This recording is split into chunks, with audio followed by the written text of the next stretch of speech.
माननीय अध्यक्ष जी, माननीय संसदीय कार्य मंत्री जी ने दिवंगत लोगों को अपनी श्रद्धांजलि अर्पित की, उससे अपने आप को शपथ करता हूं। अध्यक्ष जी, कल्याण सिंह जी, मैं कह सकता हूं कि एक किसान परिवार से आकर के जो संघर्ष उन्होंने किया, उस संघर्ष का ही परिणाम रहा कि वो 9 बार उत्तर प्रदेश की विधानसभा में विधायक के रूप में कार्य करते रहे और साथ ही साथ 2 बार उन्होंने मुख्यमंत्री के रूप में भी प्रदेश में कार्य किया। उन्होंने लोकसभा सदस्य के रूप में भी जो है निर्वाचित होने का गौरव प्राप्त किया है। मैं कह सकता हूं कि उनके मुख्यमंत्री का जो कार्यकाल रहा वो अल्प जरूर रहा, लेकिन उन्होंने जो मुख्यमंत्री के रूप में कार्य किया और जिस तरीके से उन्होंने अपनी छाप उत्तर प्रदेश में छोड़ी है, वो हम सबके सामने है। मैं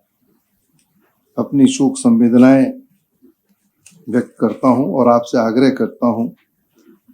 कि स्वर्गीय कल्याण सिंह जी के घर तक जो है हमारी शोक संवेदनाएं आप पहुंचाएंगे और साथ ही साथ मैं ईश्वर से प्रार्थना करता हूं कि दिवंगत आत्मा को अपने चरणों में वास दे और परिवार को, हम सबको इस गहन दुख को वहन करने की शक्ति प्रदान करे। तो मैं ईश्वर से कामना करता हूं। अध्यक्ष जी, उत्तरकाशी के विधायक गोपाल सिंह रावत जी आज हमारे बीच में नहीं है, लेकिन गोपाल सिंह रावत जी से मेरा जो परिचय है वो बहुत लंबा परिचय रहा है।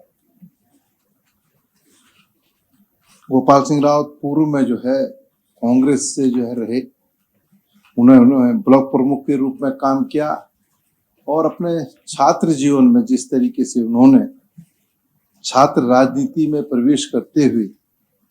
अपना रास्ता खुद बनाने का काम किया, मैं समझता हूं कि ऐसी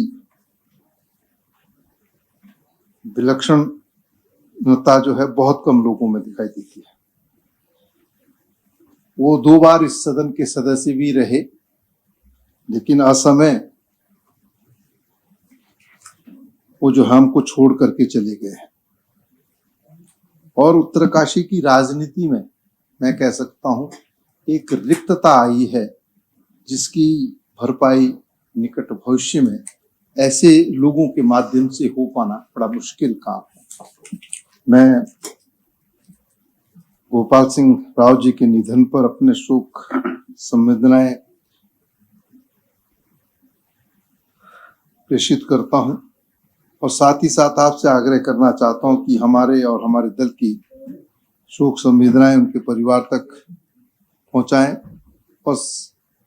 ईश्वर से प्रार्थना करता हूं कि गोपाल सिंह रावत के परिवार को ईश्वर इतनी ताकत दे कि वो इस गहन दुख को जो है वहन करने का काम कर सके।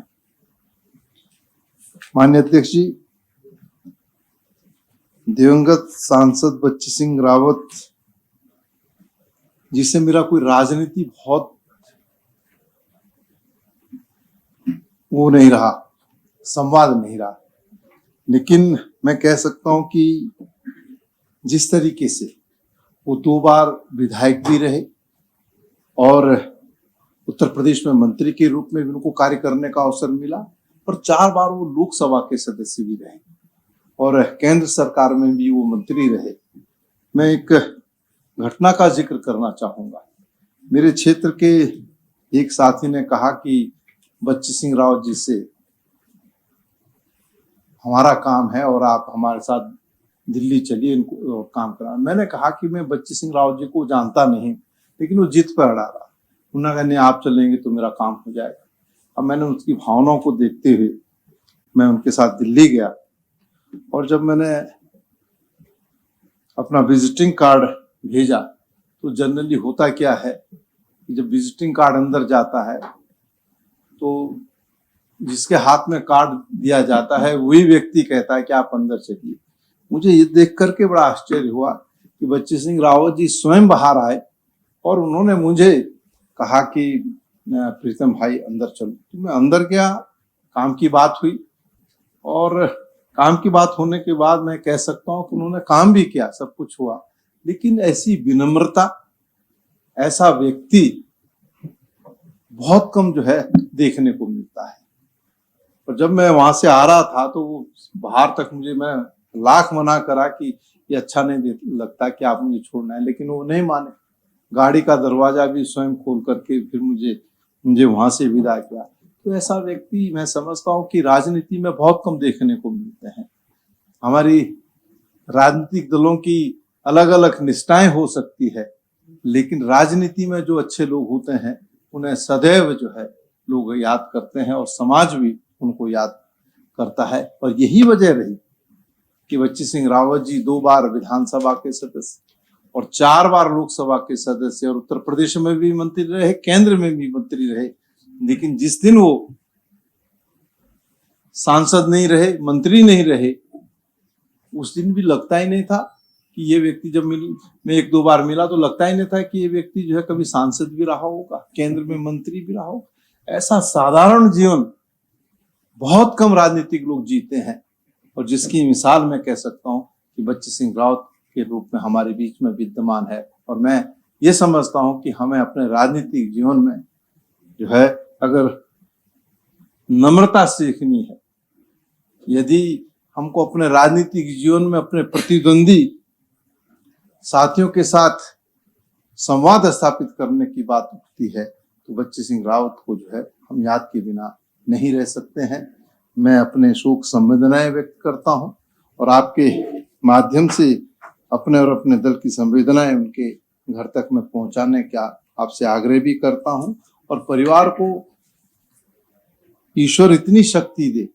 कि वो इस गहन दुख को वहन कर सके। और मैं तो कहूंगा कि हम सबको भी इतनी ताकत दे, ऐसे लोग बहुत कम पैदा होते हैं, हमको भी इतनी ताकत दे कि जो है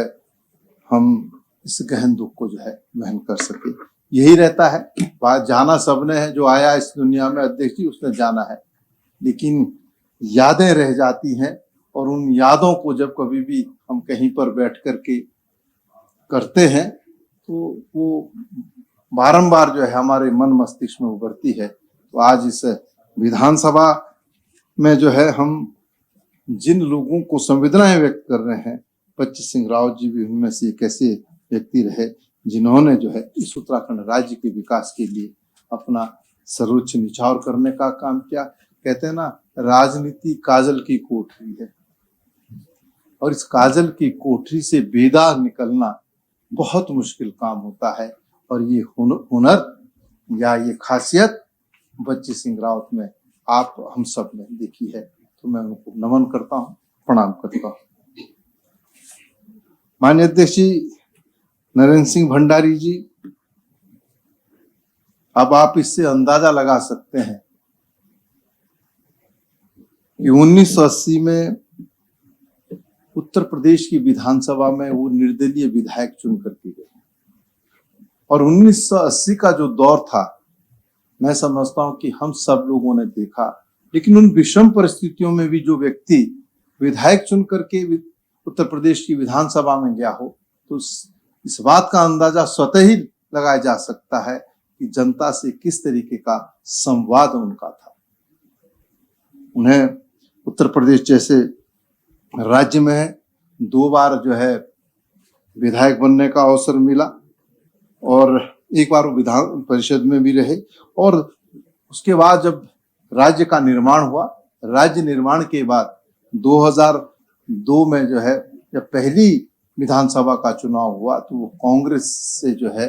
चुन करके आए और शिक्षा मंत्री के रूप में उन्होंने इस सूबे के अंदर कार्य करने का कार्य प्रारंभ किया। मैं कह सकता हूं कि शिक्षा मंत्री के रूप में जब उन्होंने कार्य प्रारंभ किया तो उन्होंने इतनी सख्त, जिसको कहते हैं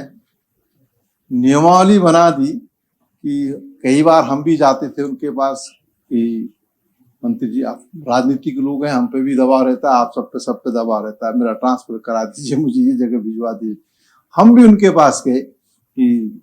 क्या नाम भंडारी जी तो आपको करना ही पड़ेगा। उन्होंने कहा प्रीतम देखो ऐसा है, अगर तुम्हारे लिए नियम तोड़ दूंगा तो फिर मैं दूसरे को क्या कहूंगा, फिर हम मन महसूस करके रह जाते थे। तो ऐसे लोग जो है राजनीति में बहुत कम हैं जो अपनी परंपराओं के साथ साथ जो है निश्चित रूप से एक राजनीतिक जीवन में ऐसे वसूल भी बना देते हैं जिसकी पुनरावृत्ति हो पाना बड़ा मुश्किल काम है। हरिद्वार से पूर्व विधायक रहे अमरीश कुमार जी, और अगर मैं कहूं अमरीश कुमार संघर्ष का दूसरा नाम है। राजनीतिक जीवन में वो रहे और उन्हें मात्र एक बार उत्तर प्रदेश की विधानसभा में विधायक बनने का अवसर मिला। लेकिन अमरीश कुमार जी को जब हम याद करते हैं तो हम कह सकते हैं कि हमने एक ऐसा नेता खोया है जो संघर्ष करते हुए आगे बढ़ने का लगातार काम करता रहा। उनके जेहन में जो है हरिद्वार ऐसा रचा बसा था कि हरिद्वार के लिए उन्होंने राजनीतिक सीमाओं को लांघ करके कार्य करने का काम किया है। तो ऐसा व्यक्तित्व तो हमारे बीच में नहीं रहा है और उनकी विद्वता का लोहा निश्चित रूप से उत्तर प्रदेश की विधानसभा में मुझे देखने का मौका तो नहीं मिला, लेकिन बहुत सारे साथी हैं जो उनके साथ रहे। मुन्ना सिंह जी हैं उस साथ रहे, चौपाल साहब आप भी रहे होंगे जरूर, तो हैं ऐसे आप भी रहे होंगे। तो उनकी विद्वता का जो लोहा है वो उत्तर प्रदेश की विधानसभा में मैं समझता हूँ कि एक एक जो उनके कार्यकाल में विधायक रहे, कार्य करने वाले लोग रहे, वो मानते हैं उन्होंने संघर्ष करते हुए जो मुकाम हासिल किया है वो हम सबके सामने है। और हरिद्वार के अंदर वो स्वयं, अलग बात है कि चुनाव नहीं जीत पाए, लेकिन उन्होंने विषम परिस्थितियों में जिस व्यक्ति के भी सर पर हाथ रखने का काम किया उस व्यक्ति को जिताने का काम किया है। तो ऐसे बहुत कम लोग होते हैं राजनीति में जो अपने लिए नहीं बल्कि समाज के लिए जीते हैं, जो अपनी जीत के लिए नहीं बल्कि दूसरे की जीत में जो है हरिद्वार के वैभव को तलाशने का काम करते हैं। ऐसे अमरीश कुमार जी हमारे बीच में नहीं रहे। मैं और मेरा दल अपनी शोक संवेदनाएं आपके माध्यम से उनके परिवार तक पहुंचाने का आप कष्ट करेंगे, ये मैं आपसे आग्रह करना चाहता हूं और ईश्वर से प्रार्थना करता हूं कि शोक संपन्न परिवार को ईश्वर इतनी ताकत दे कि वो जो है इस गहन दुख को जो है सहन कर सके। अमरीश जी बाद में हमारे साथ कांग्रेस में भी आए और उन्होंने लोकसभा का चुनाव भी लड़ा, लेकिन उसमें जीत हासिल नहीं हुई, लेकिन उसके बावजूद भी वो लगातार संघर्ष के रास्ते पर आगे बढ़ते रहे। माननीय अध्यक्ष जी, श्रीचंद जी का जीवन परिचय मेरे सामने है और अभी संसदीय कार्य मंत्री जी कह रहे थे कि उम्र के उस पड़ाव में वो थे और ईश्वर की जो लीला है कि जो दुनिया में आया है उसको जाना भी है, लेकिन लोग चले जाते हैं, अपनी यादें छोड़ जाते हैं। तो श्रीचंद जी ने भी जिस तरीके से जनता पार्टी के टिकट पर जो है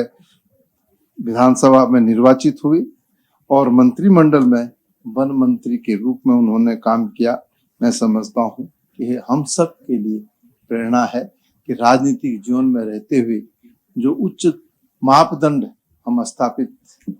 करने का प्रयास करते हैं, तो ऐसे लोगों को देख करके मैं समझता हूँ कि हमारी हौसला अफजाई भी होती है और हम ये प्रयास भी करते हैं कि हम भी अपने राजनीतिक जीवन में कोई मापदंड स्थापित कर सके। तो मैं श्रीचंद जी को जो है अपनी श्रद्धांजलि अर्पित करता हूँ, ईश्वर से प्रार्थना करता हूँ कि अपने उनको चरणों में वास दे